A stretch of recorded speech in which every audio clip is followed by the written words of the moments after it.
So hello students. So today we will do topics of numericals and some laws. So today question is how many seconds are there in 2 days? So you have to find is a very easy question first of all, but एक concept इसमें आएगा वो हम सबके लिए जरूरी है आने वाले न्यूमेरिकल्स को समझने के लिए. सो हमें पता करना है कि यहाँ पे हमारे पास गिवन है 2 days. इसमें पता करने हैं कितने सेकंड है. तो हम यहाँ पे सबसे पहले लिखेंगे we know that 1 day is equal to कितने आर 24 आर. तो हम 1 डे डिवाइडेड बाय 24 भी लिख सकते हैं इक्वल टू 1. नीचे आ गया आर. इसी तरह से हम अगर डे को नीचे ले आए तो यहाँ पे आ सकता है 24 आर डिवाइडेड बाय 1 डे. इसी वजह से हम लिख सकते हैं 1 hour is equal to how much 60 minute. तो 1 को हम किस किस के इक्वल ले सकते हैं. देखिए 1 आर डिवाइडेड बाय 60 मिनट और we can say 60 minute divided by 1 are. अब 1 मिनट में कितने होंगे 60 सेकेंड. तो उसी तरह हम 1 को अगेन देखिए 1 मैं क्यों लिख रहा हूं क्योंकि मुझे आगे इसकी जरूरत पड़ेगी आपको न्यूमेरिकल में भी पड़ेगी. तो सेकंड को नीचे ले जा सकते हैं यानी कि 1 minute divided by 60 second and 60 second या आप लिख सकते हैं कि 1 मिनट को नीचे ले जाइए. ये आपका एक लॉजिक बन गया. अब हमारा जो क्वेश्चन था उसको हम यहाँ पे लेके आते हैं वापस. तो हमारा क्वेश्चन ये था कि हमें पता करने है कि 2 डेज के कितने सेकंड होंगे. तो 2 डेज के साथ में अपनी तरह से 1 मल्टीप्लाई कर सकता हूँ रीज़न कोई फ़र्क नहीं पड़ेगा. तो 2 डेज मल्टीप्लाई अब डेज नीचे आना चाहिए एक ऊपर है तो कटिंग करने के लिए नीचे आना चाहिए. तो ये टॉपिक हमारा आएगा यानी कि हम ये कंसेप्ट उठाएंगे 1 की जगह हम ये लिख सकते हैं. तो यहाँ पे देखिए 1 की जगह हम क्या लिख देंगे 24 आर डिवाइडेड बाय 1 डे. अब देखिए डे तो कैंसिल हो जाएगा. मैं अपनी तरफ से फिर जान के एक 1 लिख लेता हूँ क्यों मुझे ये आर भी खत्म करने. अब 1 की जगह हम आर खत्म कर सकते हैं तो नीचे आर आना चाहिए ये टॉपिक. यस ये वाला टॉपिक. तो 1 की जगह वैल्यू पुट कर देंगे अगेन. तो यहाँ पे हम लिख सकते हैं 2 days multiply 24 hour divided by 1 day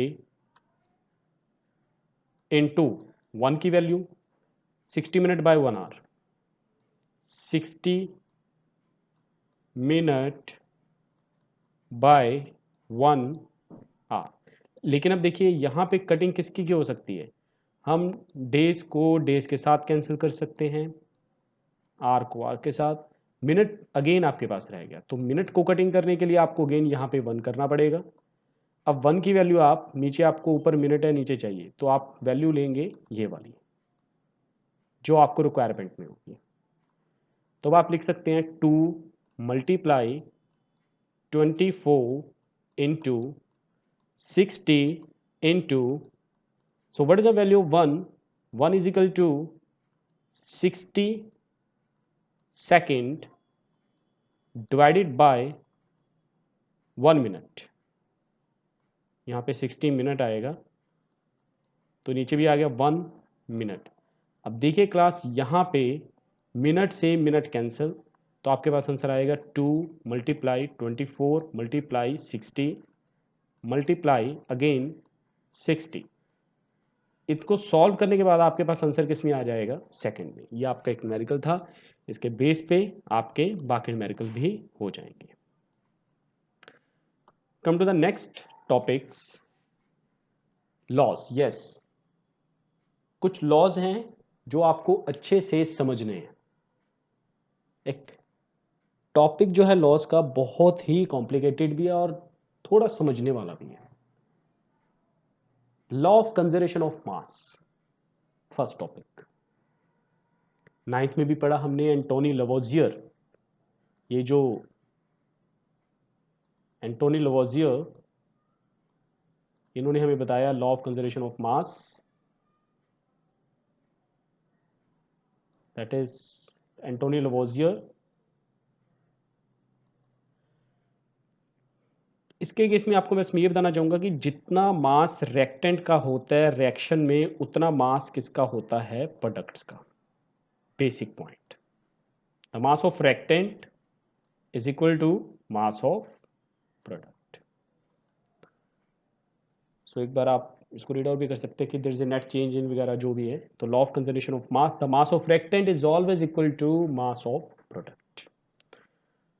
law of definite proportions, law दिया था आपको। फर्स्ट ऑफ ऑल आपको ये भी पता होना चाहिए कि लॉ किसने किसने दिया है, Joseph Proust. Law of definite proportions given by Joseph Proust. According to this law,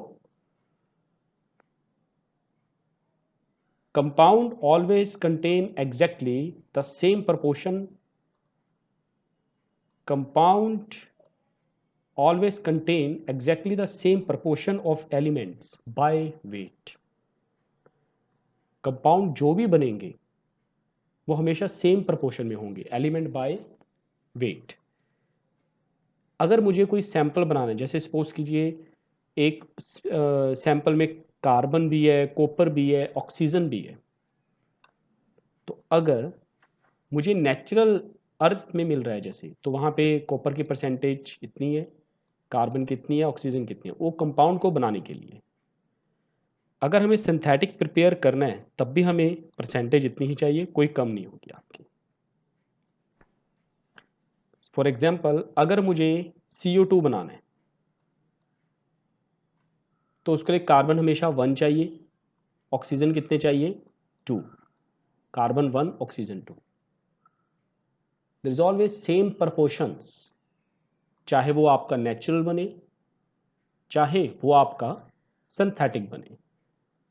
सो आप ये माइंड में रख के चलिए, लॉ ऑफ डेफिनेट प्रोपोर्शंस में जो भी एलिमेंट्स आपस में कंबाइन होंगे ना, वो एक फिक्स प्रोपोर्शन में बनेंगे, कोई डिफरेंस नहीं आएगा। अगर हमारे इंडिया में वाटर का फॉर्मूला H2O हो, H2O है, तो अमेरिका में भी इसका फॉर्मूला H2O ही होगा। There is a fix proportion, कोई चेंजेस नहीं आएंगे। लॉ ऑफ मल्टीपल प्रोपोर्शंस, इसको अंडरस्टैंड करेंगे लॉ ऑफ मल्टीपल प्रोपोर्शंस को।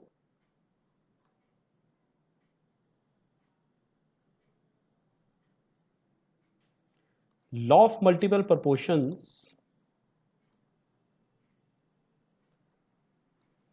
के अकॉर्डिंग एक का मास हम फिक्स रखेंगे, बाकी का मास जो होगा हम वेरी करवा सकते हैं। सो एक का मास वेरी रख के बाकी को फिक्स रखेंगे। इसको बहुत अच्छे से समझेंगे। लॉ ऑफ मल्टीपल प्रोपोर्शन पहले देखते हैं दिया किसने था। Law of multiple proportions is given by Dalton. तो ये आपको पता लग गया होगा। लॉ ऑफ केमिकल कॉम्बिनेशन ये दिया था एंटोनी लवोजियर ने, और ये दिया था आपको जोसेफ प्राउस्ट ने। This is law of multiple proportions. इस लॉ के अकॉर्डिंग अब ध्यान से समझना, यहाँ पे जैसे सपोज कीजिए हाइड्रोजन है, एक ऑक्सीजन के साथ रिएक्ट हुआ, क्या बन जाएगा, वाटर। अगर यही हाइड्रोजन दो ऑक्सीजन के साथ रिएक्ट हुआ तो ये बन जाएगा H2O2। ये कंपाउंड बनेगा, दैट इज हाइड्रोजन पर ऑक्साइड। दिस इज हाइड्रोजन पर ऑक्साइड।